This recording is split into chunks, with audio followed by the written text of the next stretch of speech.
Olá pessoal, tudo bem? Marcelo Kramer aqui. Sejam bem-vindos a mais um episódio do podcast. O nome do podcast ainda estou para modificar, mas por hora é o Inflow.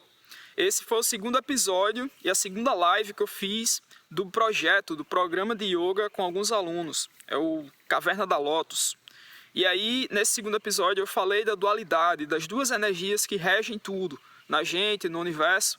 E partindo do princípio da yoga e de outras tradições, com algumas ideias aí que talvez possa ajudar e possa trazer algum insight para vocês durante esse período aí de quarentena, né? Sei que está todo mundo passando por esse processo agora, bem difícil, né?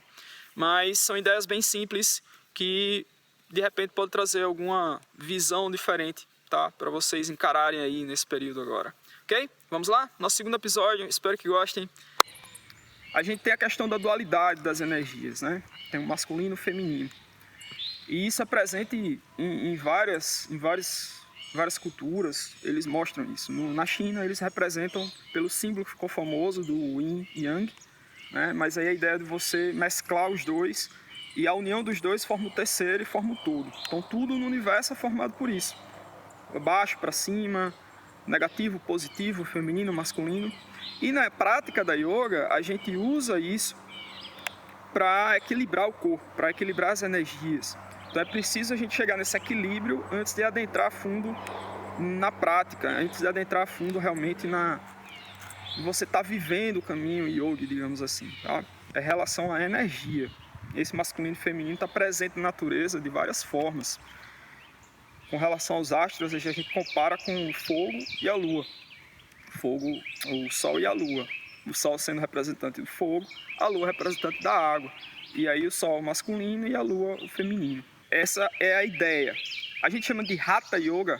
O Hatha, ele é a yoga mais tradicional. Todos os outros estilos de yoga vieram do Hatha. Eles ainda são Hatha, porque na essência é Hatha. Hatha quer dizer sol e lua. Então você liga as duas energias para gerar um todo. Então essa é a ideia do Hatha Yoga. A gente está no meio de um caos, de um desafio, não é a gente tentar se afastar dele, mas é a ideia de você abraçar isso, abraçar aquele medo, abraçar aquilo que está te impedindo de entrar ou de aprofundar em alguma coisa. Eu, quando estava escrevendo o meu mestrado, eu até botei no início da tese, da dissertação, uma frase de Joseph Campbell. Quem não conhece Joseph Campbell, eu aconselho procurar, porque ele é uma das referências maiores na contação de história, na ideia de trazer os aspectos mitológicos e científicos para entender a psicologia e a contação de história ao longo do tempo. Ele trouxe à tona a ideia da jornada do herói. E ele falava assim, em um dos livros dele, que é Power of the Myth, o poder do mito. A caverna que você teme entrar guarda o tesouro que você está procurando. Encara essa caverna como sendo você e olhar para dentro. Tá? Então, e na meditação, a gente fala que não é para você se afastar dos pensamentos que vêm, não é você tentar evitá-los. E nisso a gente vai adentrar a fundo depois, quando for trabalhar mais meditação. Você tem que olhar e profundamente tentar entender aqueles pensamentos, sem se prender a eles. E aí quando você entende a raiz, você consegue se dissociar dele. Então, da mesma forma, qualquer desafio que a gente passa, esse período de quarentena agora e tal, não é ficar lutando e estar preso ainda naquele estilo de vida que a gente tinha, naquela rotina e tal.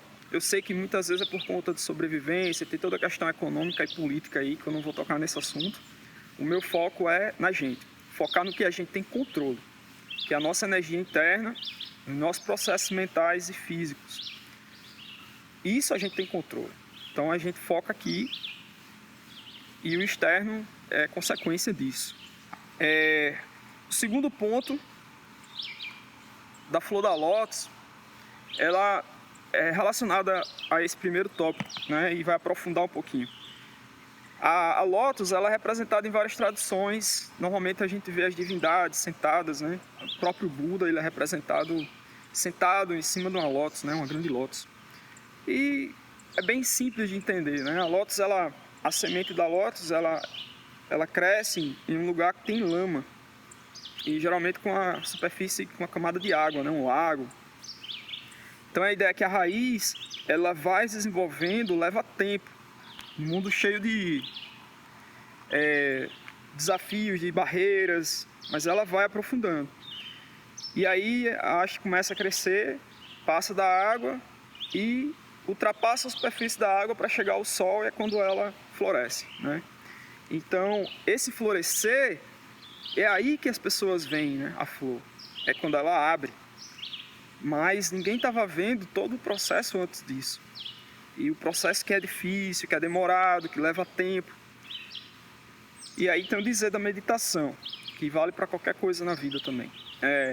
As pessoas, eu quero a flor, né? Pensa em agarrar a flor. Mas para você obter a flor, você tem todo aquele trabalho de preparar o solo, de estar aguando, de estar trazendo ao sol, de estar tomando cuidado, né? de estar prestando atenção, de estar olhando todo dia. E aí, como um presente, como consequência, a flor brota, né? Então a gente não foca na flor, você foca no processo que vai gerar a flor como um resultado. O que eu quero dizer com a prática da yoga a gente foca no dia a dia, de como a gente age com o nosso corpo, de como a gente está se alimentando, de como a gente está reagindo às coisas, e tentar achar aquele alinhamento. Então o trabalho físico é para ir soltando o corpo, para ir desbloqueando as energias, para você ir achando a simetria do corpo que a gente fala. Aí o corpo vai estar mais alinhado, vai estar respirando melhor, não tem bloqueios de energia correndo, você não tem nenhuma atividade, o corpo está hábil para fazer qualquer atividade. Então a yoga é esse processo que acontece ao longo de muitos anos. Você vai adicionando assim como você escova os dentes, como você faz qualquer atividade física. Você adiciona yoga e adiciona não é só o aspecto físico, lembre disso. É toda essa coisa de observar como você reage às coisas que acontecem, de como você encara tudo, inclusive esse momento agora de quarentena, tá? E aí a iluminação ou a libertação, que o pessoal fala, acontece como uma consequência. Às vezes muita gente nem vai chegar naquele estado, mas o que você fez com o yoga, adicionando no seu dia a dia, melhora seu desempenho diário em vários aspectos. O terceiro ponto é com relação à caverna. E aí voltamos à caverna. Eu vou falar um pouquinho da biologia da caverna, associando a esse tempo aí. Na caverna a gente tem uma divisão específica, falando da biologia, tá? Essa parte científica. A gente tem uma classificação que foi dada aos animais que vivem em caverna. Então eles têm alguns nomes que se dão dependendo do nível de adaptação do animal à caverna. O nível mais alto, grau mais alto de adaptação em caverna é chamado de troglóbio. Os troglóbios, eles são animais que vieram originalmente de fora. E aí, quando o ambiente começou a mudar, a mudança climática começou a esquentar, muitos desses animais, aracnídeos, animais menores, eles começaram a migrar para as cavernas para buscar abrigo. E acabaram ficando por lá. E ao longo de milhares de anos, foram sofrendo modificações e se adaptando ao ambiente de caverna. Situação parecida acontece nos oceanos profundos, né? A gente vê nas zonas abissais, onde não tem luz, onde a luz não chega, os animais lá também desenvolveram as mesmas, parecidas assim, adaptação, de perder cor.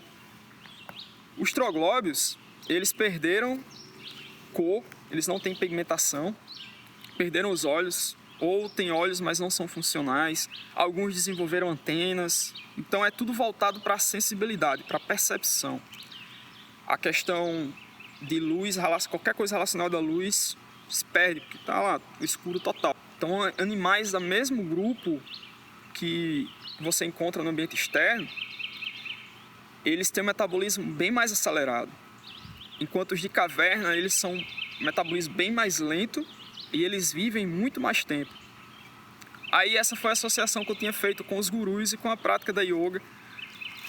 Tem exemplos e exemplos, inclusive o guru que eu vim para treinar com ele, infelizmente por conta do corona não foi cancelado, ele estava vindo da Índia, e agora essa semana, né? Era agora, hoje mesmo eu deveria estar treinando com ele. Ele sentou para meditar e pensava que tinha feito algumas horas. Quando ele acordou, eu já tinha feito 13 dias. Então, como é que a gente consegue ficar sentado por 13 dias, sem se alimentar, sem beber água?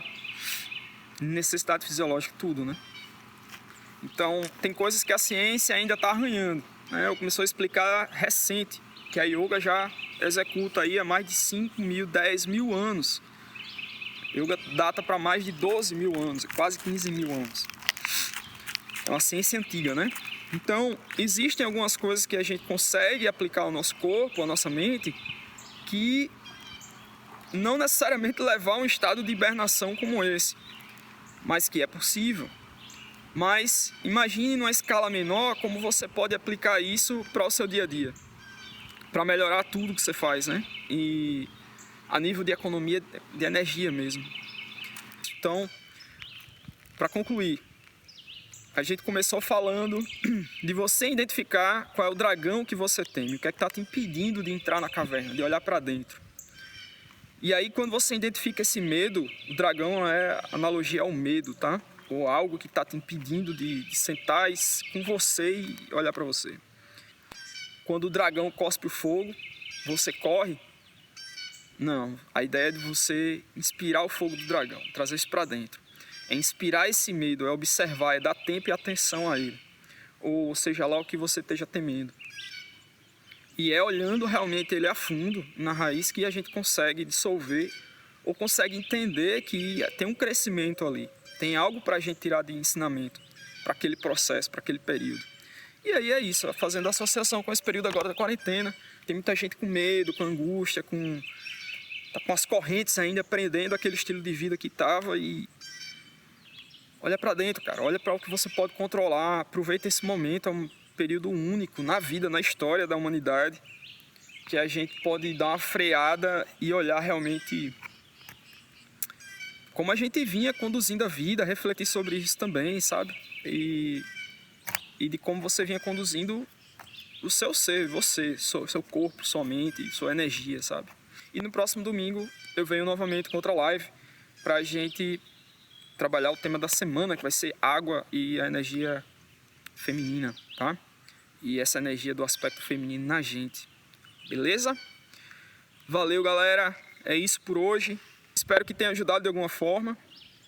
A minha ideia com isso aqui é de interagir, é de passar um pouco do que eu sei e talvez que faça sentido para vocês, para dar uma ajuda de alguma forma aí, tá? É o que eu posso fazer por hora.